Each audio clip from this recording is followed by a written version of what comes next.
का मैं प्रेसिडेंट। हमने जो मैं सबसे पहले तो जितने भी हमारे प्रेस रिपोर्टर साथी आए हैं उनका सबका बहुत बहुत आभार करता हूँ। उन्होंने अपना कीमती समय निकाल करके यहाँ हमारी प्रेस कॉन्फ्रेंस में जो है आकर के जो है हमारी जो मेन कॉन्फ्रेंस है वो शेयर होल्डर्स को 8 साल से ना कोई डिविडेंड मिला है और जिन हमारे शेयर होल्डर्स ने अपने शेयर्स वापस लेने जाए थे वो भी उनको किसी को वापस नहीं। ये कार्य जो है बगाड़ बैंक से 8 साल हो चुके हैं और हम उनसे कई बार रिक्वेस्ट करते रहे, मिलते रहे, फॉरम की तरफ से जाते रहे, लेकिन अभी तक जो है उसमें कोई भी फ्रूटफुल रिजल्ट नहीं।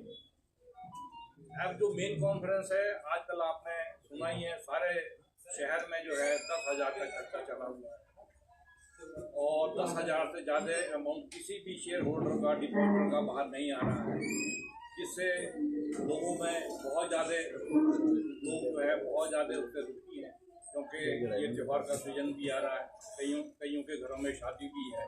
तो इस चीज़ को देखते हुए हमने ये प्रेस कॉन्फ्रेंस बनाई है और इस कॉन्फ्रेंस को जो है हमारे श्री MN सोफर जी जो कि हमारे इस फोरम के शेयर होल्डर्स भी हैं और इस फोरम के हमारे एडवाइज़र भी हैं, वो आपको संबोधित करेंगे। आप सबका अभिनंदन है। पहले तो प्रेस वालों से हमारा निरंतर मिलना होता था लेकिन अब कम मिलना होता है, इस बार में आपसे मिलना हुआ।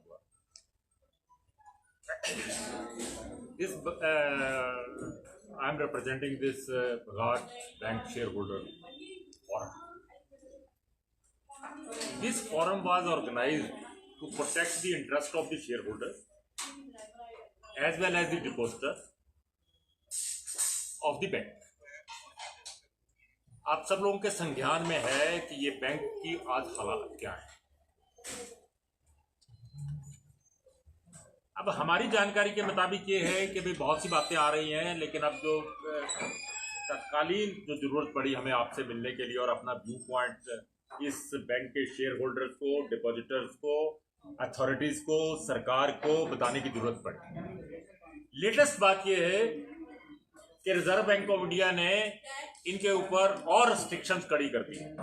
वैसे तो ये बैंक 2018 से under Saif of the RBI चला आ रहा है, इनको ना तो एडवांस करने का अधिकार है और बहुत से इनकी शक्तियों को जो है छीन लिया गया।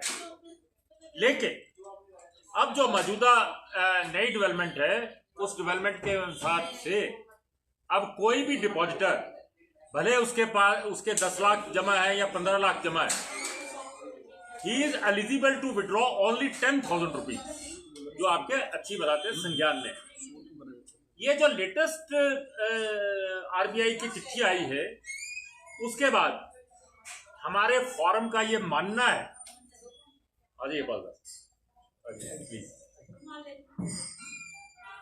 इस लेटेस्ट चिट्ठी के बाद हमारे फोरम का ये मानना है कि बैंक अब कोमा में चला गया एंड इट्स ऑन वेंटिलेटर और हमारी ये मांग है कि अब ये तुरंत सरकार का जो इंटरवेंशन है, हस्तक्षेप है, वो इसमें होना चाहिए। और जो ये वेंटिलेटर पे गया है उसके लिए मैं आपको स्पष्ट कर दूं, इसके लिए जिम्मेवार है बैंक प्रबंधन का कुप्रबंधन। It was a altogether mismanaged bank और जो प्रोफेशनल अप्रोच चाहिए किसी बैंक को चलाने के लिए दैट वाज मिसिंग। पेशावर जो अप्रोच चाहिए that was missing to run this bank, ये हमारे फोरम का कहना है। और हमारे फोरम पिछले 2 साल से इसका गठन हुआ।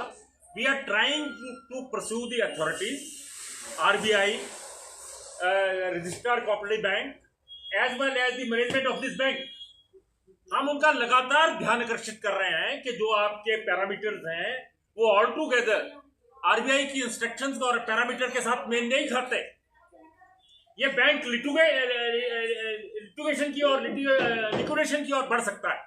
ये हम बार हम खुद RBI के डिविजनल मैनेजर जो हैं शिमला में उनको मिले, हम आरसीएस को मिले, हम यहाँ के लोकल जो इलेक्टेड लोग हैं उनको मिले, और यहाँ तक कि हमारा एक प्रतिनिधिमंडल पिछले दिनों जब गवर्नर आरबीआई सोलन के दौरे पर आए, उनको मिलकर भी हमने अवगत कराया कि ये बैंक की हालत बहुत खराब है। अब सवाल है, ये 2018 से चली आ रही, अब सवाल है कि ये बैंक की हालत क्यों खराब हुई।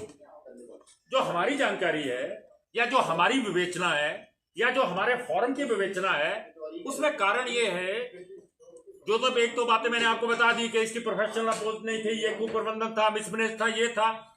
हालत यह है कि जो बैंक के पास लोन के अगेंस्ट मॉर्गेज प्रॉपर्टी है, that is over valued.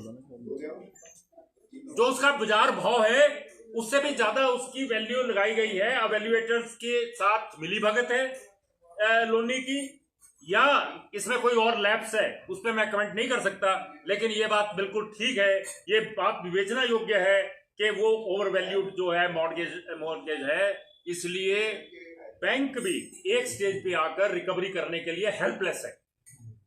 Anyway, हम आगे बढ़ते हैं। 11,000 शेयर होल्डर हैं, इनका दावा है कि 80,000 खाता धारक हैं। जो शेयर होल्डर्स हैं उनके फंसे हुए हैं लगभग 22 करोड़ रुपए, 22 करोड़ रुपए, और जो डिपॉजिटर और खाता धारक हैं लगभग उनके 470 करोड़ रुपए फंसे हैं। इस बैंक की 10 ब्रांचें हैं, और बाई एंड लार्ज जो डिपॉजिटर और शेयर होल्डर्स हैं वो इस एरिया को बिलोंग करते हैं, वो क्राइसिस में है, वो संकट में है। हमारा ये मैसेज उन डिपॉजिटर्स को भी है, उन सारे शेयर होल्डर्स को भी है कि आप किसकी स्थिति को समझें, इस स्थिति की विवेचना करें, और इसके लिए अब सरकार से और बैंक मैनेजमेंट से और आरसीएस से और आरबीआई से अपने हमारे को जो इंटरेस्ट प्रोटेक्ट करने हैं उसके लिए हमको इकट्ठा होना पड़ेगा। अब साहब, जो बताया जा रहा है, जो हमारी इंफॉर्मेशन है, ये क्यों वेंटिलेटर पे है, इस बात को मैं आपके ध्यान दिलाना चाहूंगा कि इसका अभी जो नॉन रिकवरेबल फंड्स है, एनपीए है, वो 136 करोड़ रुपए है। NPA percentage is 13%, normal is only 6%, और जब तक ये 6% पे नहीं लाते तो सैफ नहीं खुलेगा। इसी तरह एक बड़ी टेक्निकल बात है, वो मेरे को भी कुछ ज्यादा समझ नहीं आती, शायद ये क्रेडिट और एडवांस रेशो है, जिसको क्रार कहते हैं। देयर क्रार इज 18%, माइनस 18%, जबकि normal is 9%, plus 9%, plus 9%, and present their CRAR is minus 18%।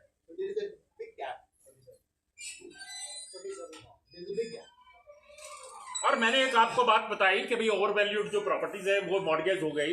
इतना ही नहीं, आपकी जानकारी मेरे से ज्यादा है, कुछ फोर्स डॉक्यूमेंट पे भी लोन हो गया है। पिछले दिनों आपके अखबार ने छापा, किसी के अखबार ने, कि एक फोर्स्ड जो है रेवेन्यू डॉक्यूमेंट जमाबंदी के ऊपर लोन कर दिया है। हम जानना चाहते हैं कि ऐसे केसेस में जो बैंक के अधिकारी थे या जो बैंक के कानूनी लोग थे जो उसकी जाके विवेचना करते हैं, उसको सर्टिफाइड करते हैं उन डॉक्यूमेंट्स को, क्या बैंक ने उनकी जिम्मेवारी तय की या नहीं की, क्या बैंक ने उनके ऊपर एक्शन लिया या नहीं लिया।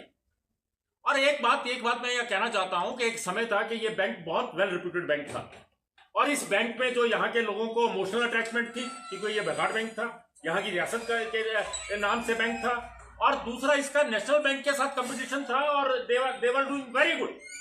लेकिन जैसे जैसे कुप्रबंधन चलता रहा, प्रबंधकों के अपने सेल्फ वो जो जिसको बोलते हैं लापरवाही, वो शुरू हो गई, तो ये बैंक आज यहाँ पे हालत में आ गया। मेरे मुताबिक तो पानी जो है वो गले तक पहुंच चुका है, और ये बैंक कभी भी डूब सकता है, और अगर ये डूब जाएगा तो इस सोलन शहर के लगभग, और बाकी जो इनकी ब्रांचें हैं, लगभग 500 करोड़ रुपए डूब सकते हैं।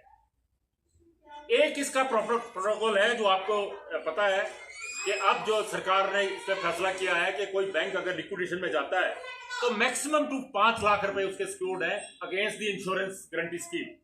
अब हमें यह भी नहीं बताया जा रहा कि भाई उस इंश्योरेंस गारंटी स्कीम के अगेंस्ट प्रीमियम पेड है या नहीं है।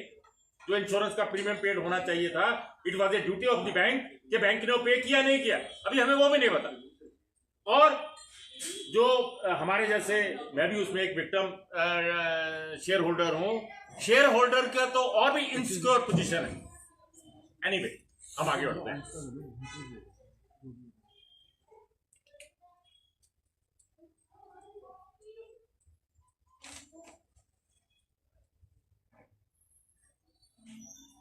हमारा ये मानना है और हम जल्दी हम लिस्ट प्रिपेयर कर रहे हैं कि जो लोग डिफॉल्टर हैं वो नेक्स्ट बार जब हम आपको मिलेंगे, क्योंकि बैंक तो उनके नाम जनता को नहीं बताता, लेकिन we decided to reach their name list of the 50 chronic defaulters. और हमारी जानकारी के मुताबिक उनके पास 75 करोड़ रुपए फंसे हुए हैं 138 करोड़ में से। और हमारा ये कहना है, हमारे ये फॉर्म का ये फील करता है, महसूस करता है कि रिकवरी में भी भाई भतीजावाद चला हुआ है, सिलेक्टिव रिकवरी हो रही है, जबकि गरीब लोगों के इसमें पैसे फंसे हुए हैं। मैं आपका ध्यान इस ओर आकर्षित कराना चाहता हूं कि आज 10,000 रुपए निकाल सकते हैं जिसके 5 लाख 10 लाख रुपए भी वहां पे जमा है। किसी के घर में शादी है, किसी के घर में मरीज है, किसी को इलाज के लिए पैसे चाहिए, उसकी कोई सुनवाई नहीं हो रही। यहां तक कि छोटे दुकानदार भी हैं जिनकी सीसी लिमिट है, उनके खाते भी बंद हो गए। स्कूल है जिनकी फीस इनके पास जमा होती है, जिनकी सैलरी वहां पे आती है, वो भी हैंडीकैप है, उनका भी कुछ नहीं हो पा रहा। मैं ऐसा कहना चाहता हूं कि ये जो पहले 50 क्रोनिक डिफॉल्टर है, मैनेजमेंट उसको देखे, सिक्रू करे, रिकवरी करने की कोशिश करे। हम उनके साथ हैं, हमारा समर्थन उनके साथ है, क्योंकि आज गरीब लोगों के जो है 500 करोड़ रुपए खतरे में हैं। हमारी इसके मामले में मांग है, एक तो सरकार तुरंत हस्तक्षेप करे,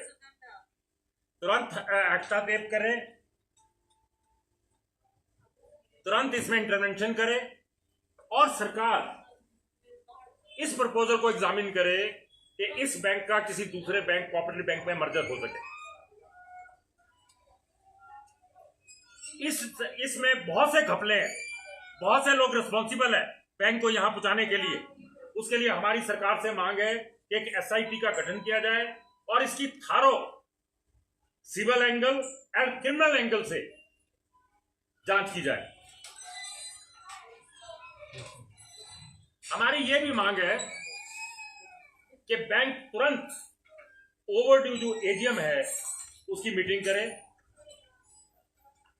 और बैंक के सारे हालात जो हैं वो शेयर होल्डर से अवगत कराएं, और वो फॉर्म हमारे को मुहैया कराया जाए ताकि हम अपने सुझाव उनको बता सकें और उनकी बात सुन सकें। एक विचार विमर्श के बाद इस समस्या का कोई ना कोई हल निकाल सकें। इसलिए हम मांग करते हैं कि एजीएम तुरंत बुलाई जाए।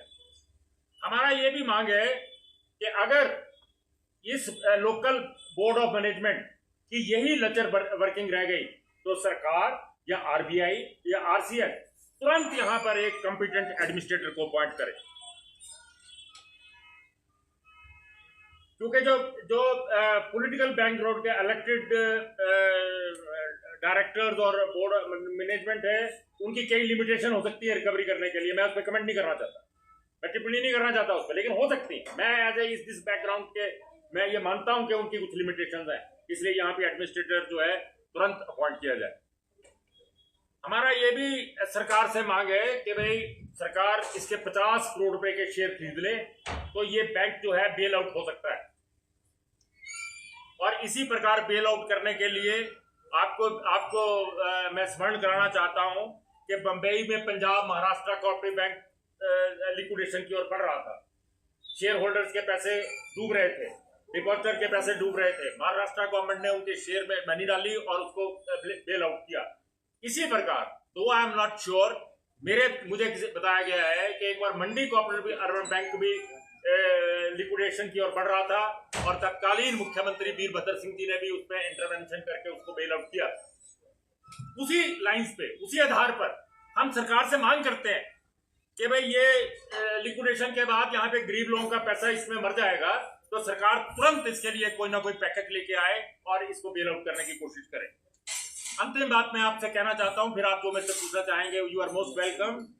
मैं ये कहना चाहता हूं कि भाई सहकारिता बैंक में एक क्लॉज है, वहां के जो असिस्टेंट रजिस्ट्रार है या रजिस्ट्रार है उसके पास ये पावर्स है कि जो विलफुल डिफॉल्टर है, जो क्रॉनिक डिफॉल्टर है, उसको जेल भेजा जा सकता है। he can order to send them for a civil imprisonment। तो हम ये कहते हैं कि उनको एक प्रॉपर नोटिस देके अगर तब भी ये रिकवरी नहीं होती तो तुरंत इस पे कार्रवाई होनी चाहिए, क्योंकि इसमें गरीब लोगों का स्टेक है। अब कोई चारा नहीं रहा, कोई विकल्प नहीं रहा। जो अंतिम अब ये बैंक जो है वैसे तो कहते हैं कि भाई वेंटिलेटर से बहुत कम मरीज वापस लौटते हैं, परसेंटेज इज वेरी लो, लेकिन we are hopeful, we are hoping against hope कि शायद ये भी जो 5-7% लोग लौटते हैं उसमें ये बैंक भी लौट आए। और इसके लिए हम कहना चाहते हैं यहाँ का जो प्रबंधन है कि हमारा उनसे कोई द्वेष भाव नहीं है, हम प्रबंधन को सहयोग करना चाहते हैं। हमने प्रबंधन का सहयोग किया है, हमने जाके जो रिकवरी के केस थे वो डिप्टी कमिश्नर ऑफिस में जाके परस्यू किए, हमने ARO के ऑफिस में जाके परस्यू किए, हमने जो इनकी बातें थी वो RBI तक पहुंचाई, हमने इनकी बातें RCS तक पहुंचाई। हमने अपनी तरफ से 2 साल से हम लगातार सहयोग कर रहे हैं, लेकिन अल्टीमेटली अब ये पोजीशन आ गई कि हम बहुत ज्यादा चिंतित हैं अपने अपने हार्ड अर्न मनी के लिए, और हम उन गरीब लोगों के भी चिंतित हैं जिन्होंने डिपॉजिट कराए और इस बैंक पे विश्वास किया। अब उनके विश्वास को बनाए रखने के लिए सरकार को, बैंक प्रबंधन को, RBI को और RCS को तुरंत एक्शन में आना चाहिए, ये हमारी मांग है। सर, बैंक को इस हालत तक पहुंचाने के जिम्मेवार कौन है? जिम्मेवारी किसकी, जिम्मेवार कौन है? जो बैंक जिम्मेवार का आपने प्रश्न बड़ा अच्छा किया। प्रिमरली जिम्मेवारी तो है बोर्ड ऑफ मैनेजमेंट स्टाफ की, लेकिन 2 बड़े अदारे इस जिम्मेवारी से बच नहीं सकते, एक रजिस्ट्रार कोऑपरेटिव्स और एक RBI। हमने इसमें पैसा इसलिए लगाया, शेयर इसलिए खरीदे जब हमें पता था कि इसकी मॉनिटरिंग RCS करता है और RBI करती है। They miserably failed to monitor at the right time, to take the action at right time। इसमें लगातार RCS के भी ऑडिट होते हैं, लगातार RBI भी ऑडिट करती है, उनकी टीम आती है। तो वेयर वर दे 2018 से लेकर 2025 तक आज 7 साल हो गए। जो आज सारा कुछ एक्शन हो रहा है उस वक्त ये क्यों नहीं हुआ? और 7 साल के बाद उन्होंने, अगर इस बैंक की ये हालत थी, why they allowed election of this board? आपने उसको क्लीन चिट देके ही आपने दोबारा एक ड्यूली इलेक्टेड बोर्ड को सौंप दिया इसका मैनेजमेंट। तो मैंने तो ये बात मैं आपसे शेयर करता हूं, ये बात मैंने जो उनका डिविजनल मैनेजर है उसको भी कही, RBI को, कि साहब आप एक्शन ले रहे हो, बिल्कुल ठीक बात है, लेकिन आप भी नैतिक मॉरल जिम्मेवारी से बच नहीं सकते, क्योंकि you are the brand ambassador of this bank. क्योंकि हमें पता था कि भाई आप क्या कहते हुए इसकी मॉनिटरिंग कर रहे हैं और RCS भी मॉनिटरिंग कर रहा है, वो कैसे जिम्मेवारी से बच सकते हैं? सर, मेरा सवाल है कि रिजर्व बैंक ऑफ इंडिया 10,000 की पाबंदी लगी है, उसके ऊपर आपने काफी नहीं किया, और ये पाबंदी तब तक नहीं हटेगी, आपको भी पता है कि जब तक LKS डाउन नहीं होता। और 138 करोड़ रुपया है, 400 जैसे आपने बताया कि 72 करोड़ उनके बाद बसा हुआ है, और उम्मीद उनकी कोई लग नहीं रहा है कि उनसे पैसे की रिकवरी हो गया, फिर होती तो 184 करोड़ के साथ ही हो जाए। आपने लिखा भी है। हाँ, तो कहीं ना कहीं लगता नहीं है कि सारी मिनिमम ऊपर से नीचे तक चली गई है। अब ऐसा है कि भाई we are not in position to comment on your query, लेकिन ये बात सही है कि जो आप कह रहे हो मैं उससे बिल्कुल पूरी तरह सहमत हूँ कि अब ये ऐसा लगता है हमें, हम ऐसे चाहते तो नहीं ऐसा हो जाए, क्योंकि हम तो होपफुल है कि हमारा पैसा मिले, ये डेड एंड पे आके पहुंच गया। इसके लिए बड़ा ही एक्शन करना पड़ेगा, ये सड़क को खोलना पड़ेगा, और इसके लिए हमारे रेस्क्यू पे आ सकती है सरकार और गवर्नमेंट और। अब इस मैनेजमेंट के बस की हमारे को लगती नहीं बात, मैं इस बात से आपसे सहमत हूँ, क्योंकि आप बिल्कुल ठीक कह रहे हैं कि अगर ये जो क्रॉनिक केसेस हैं अगर ये रिकवरेबल होते ये 184 के साथ 184 करोड़ जो इन्होंने किया इकट्ठा उसके साथ ही हो जाते। अब ये डेड एंड है, ये लास्ट जो है ना बची हुई खुरचन है जो वो किसी काम की नहीं होती। लड़ाई में भी जब सब कुछ निकाल लेता है खुरचन बच जाती है, वो किसी काम की नहीं होती, ये खुरचन रह गई। अब क्या करें इसमें, और इसके बहुत सी कहानियां हैं कि भाई क्यों ये डिफॉल्ट हो रहा है और कैसे डिफॉल्ट हो रहा है। आप सरकार की बात कर रहे हैं, 2018 में सैप कर गया था कि आप लॉन्ग नहीं कर सकते। उस समय की जो कमेटी थी और एक नॉमिनेट कमेटी भी बनी थी, जब लॉनिंग बंद हो गई थी उसके बावजूद उन लोगों ने लॉन दिया। 2018 जब बंद हो गया तो उसके बाद भी तो बैंक ने लॉनिंग करी, तो क्या उस समय की जो बोर्ड ऑफ मैनेजमेंट है क्या वो जिम्मेदार है? बिल्कुल जिम्मेदार है। मैं इसीलिए हम लोग कह रहे हैं कि एक एसआईटी का गठन हो जो इसको सिविल एंगल से भी इन्वेस्टिगेट करे और क्रिमिनल एंगल से भी इन्वेस्टिगेट करे, और नॉट फ्रॉम टुडे, फ्रॉम 2018 से करे। आपकी बात बिल्कुल सही है। और उसका हल ही है कि भाई इसकी एक थारो इन्वेस्टिगेशन हो थ्रू एसआईटी और both the angle, criminal angle as well as civil angle. Sir आपका क्या मानना है कि साल 2018 के बाद ही कपड़े शुरू हुए उससे पहले? अगर आपको ऐसा लगता है, मेरा तो इससे संबंध, मैंने तो पैसे जमा कराए हैं, तभी मेरी वाइफ रिटायर हुई थी, मैंने उनका जीपीएफ वहां पे जमा करा दिया, मेरा तो संबंध इस बैंक से वही है। लेकिन अगर आपकी वो है तो एसआईटी डिसाइड करे, सरकार डिसाइड करे, जब से उनको लगता है कि इसकी इन्वेस्टिगेशन होने जरूरी है वहां से इन्वेस्टिगेशन करे। और ये बात देखो, हमारे को तो कोई एसेस है नहीं बैंक के कागजों ना, हमारे को बताते हैं वो समय, हालांकि we are supporting that, we are helping that, लेकिन उनको लगता है कि वी आर पार्टी, इसलिए हम इनके खिलाफ कह रहे हैं। हमने आज तक नहीं खिलाफ किया, हमने इस बात से भी संयम बरता, हालांकि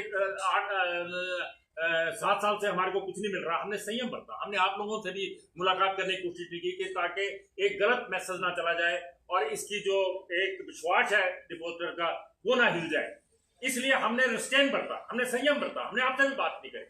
लेकिन आज जो है पानी सिर से ऊपर जाने वाला है और सारे बात खत्म हो गए, all doors are close. Sir इसमें लगता नहीं कहीं ना कहीं सरकार भी जिम्मेदार है, क्योंकि कई केस तो रिकवरी के एआरओ के पास फंसे, एग्रीकल्चर लैंड का खाते भी बीआरटी के पास नहीं करते, तो वहां पर भी सेटल हो रहे। सर एसी के डीसी के पास है और बीआरटी में बता रहे हैं कि आगे से ज्यादा मामले चले। बिल्कुल ठीक बात है कि भाई बड़े लंबे से फाइलों में मैं और ये साहब अपने चीफ इंजीनियर साहब हैं रिटायर्ड गुप्ता जी, और आप थे तो नहीं उस दिन, हम वहां गए शिमला में, एक 5 करोड़ रुपए की रिकवरी को अर्की के आदमी डिविजनल कमिश्नर गया, वो फाइल ऐसे पड़ी हुई थी जैसे रद्दी नहीं रखते फाइलें अपने उसमें, तो हमने वो ढूंढाई, उसमें वो धूल पड़ी हुई थी, धूल साफ करके वो असिस्टेंट कमिश्नर साहब को पुटअप कराई और उसके बाद वहां बैठ के क्लियर करवा के आए। अब चाहिए जिस बैंक का 5 करोड़ रुपए की फाइल ऐसे फंसी हुई है और बीओडी के लोग, डायरेक्टर्स और चेयरमैन वो they are not bothered about it, तो क्या करें। और फिर ये भी बात ठीक है कि इन ऑफिसों में without the influence of political influence ये डिले नहीं हो सकती थी। सर इसमें अब क्या आम लोगों का पैसा सेफ भी है या नहीं? अरे साहब, हम तो इसीलिए उनको ये मैसेज दे रहे हैं कि अगर हम अपनी लड़ाई नहीं लड़ेंगे ये पैसा डूब सकता है। हमारा स्पष्ट संदेश है सभी डिपॉजिटर को और शेयर होल्डर्स को। सोफत जी, जैसे 2018 से आप बता रहे हैं कि 2018 से इस तरह का रूल चला, वो इसलिए बता रहे हैं, इसलिए बता रहे हैं कि 2018 के बाद जो शेयर होल्डर्स को एजीएम के बाद डिविडेंड मिलता था वो डिविडेंड नहीं मिला। देखिए बात ऐसी है ना, वो डिविडेंड मिलना बंद हो गया, तब हम तो उसी से मानेंगे। आज तक तो हमारे को हर साल डिविडेंड मिलता था, कभी 15% मिला, फिर 12% मिला, फिर 10% मिला, लेकिन 2018 के बाद कोई डिविडेंड नहीं मिला। नहीं तो आज 2018 के बाद 2018 से 2025 हो गया, 2025 हो गया, अभी क्यों आरबीआई ने इस तरह का एक्शन लिया है? नहीं, उन्होंने क्या किया, एक जबरदस्त प्रोटोकॉल है आरबीआई का जो हमने बात समझी है उनकी। आरबीआई का एक जबरदस्त प्रोटोकॉल है, वो स्टेप बाय स्टेप इनको चेतावनी देते हैं, स्टेप बाय स्टेप इनको वार्निंग देते हैं। पहले फेज में उन्होंने तुरंत 2018 के बाद इनके ऊपर एडवांस करने के लिए बैन लगा दिया, एडवांस करने के लिए बैन लगा दिया। और इसकी भी जो सैफ है, जो हमने जानकारी प्राप्त की है, वो 3 तरह का सैफ है, A B C. They falls under the last category, C category में फॉल करते हैं। तो बाकियों में किस तरह का एडवांस वो अलाउ कर देते हैं, किसी में थोड़ा, किसी में ज्यादा, ए बी में, लेकिन ये सी कैटेगरी में हो गया। फिर इन्होंने इनको लगातार टाइम दिया कि भाई आप इसको रिकवर करो, आप रिकवर करो, रिकवर करो। इन्होंने नो डाउट, मैं इस बात को कहता हूं कि इन्होंने जो कोशिश की उससे कुछ पैसे रिकवर हुए, लेकिन ये 138 करोड़ रुपए अब फंस गए।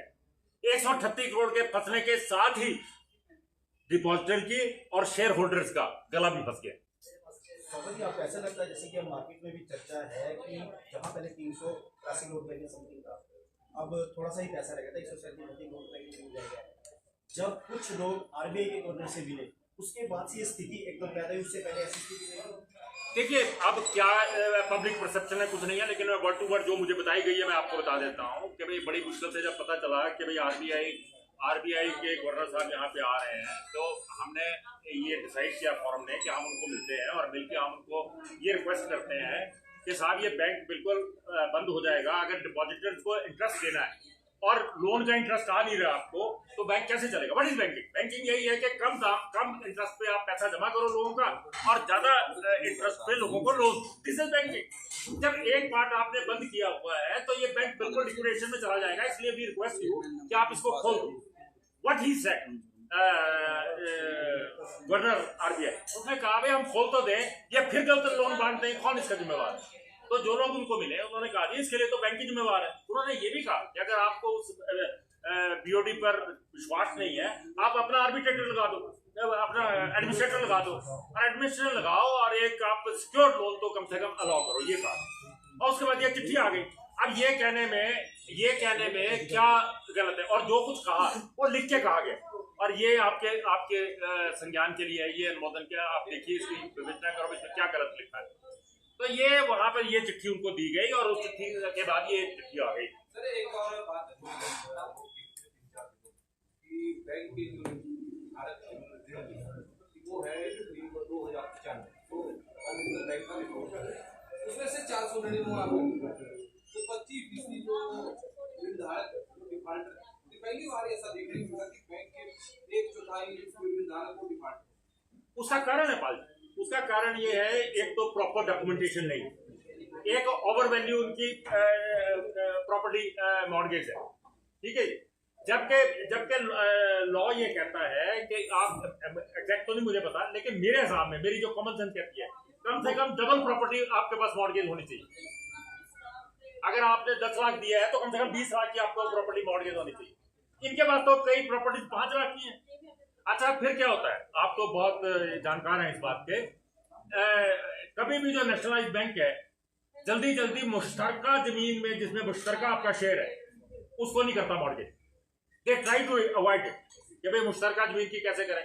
मान लीजिए किसी की आपने जमीन मुश्तरका कर दी और उसमें सारे 32 उसमें मुश्तरका पार्टनर है, वो कैसे बिकेगी जगह और कैसे नीलाम होगी? ये इस तरह की बहुत ही टेक्निकल जो प्रॉब्लम्स है ना ये, उसके कारण ये यू आर राइट, 1/4 आपके डिफॉल्टर है तो कैसा बैंकिंग का लोन दिया जा रहा है? You are very right. इसमें जब भी देखा जाए या तो बीओबीज के लिए किताब की बात की है या उनकी किताब की है या कर्मचारियों की किताब की है, क्या जो वैल्यूएटर है वो सबसे ज्यादा जिम्मेदार है?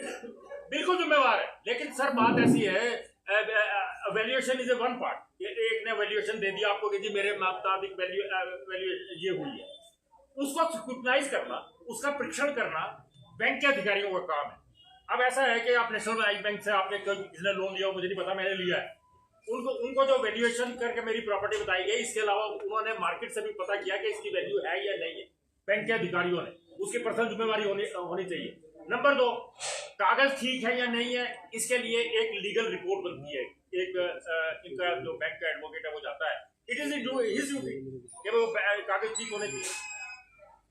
दे आर रिस्पॉन्सिबल। इसीलिए हम कह रहे हैं कि देयर शुड बी एसआईटी जो इसके हरेक एंगल के साथ इसकी जांच करे, विवेचना करे, पता चले कि कौन जिम्मेवार है।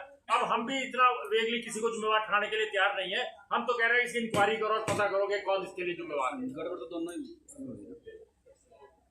चाय पी लो यार, बाजी चाय पी के जाओ।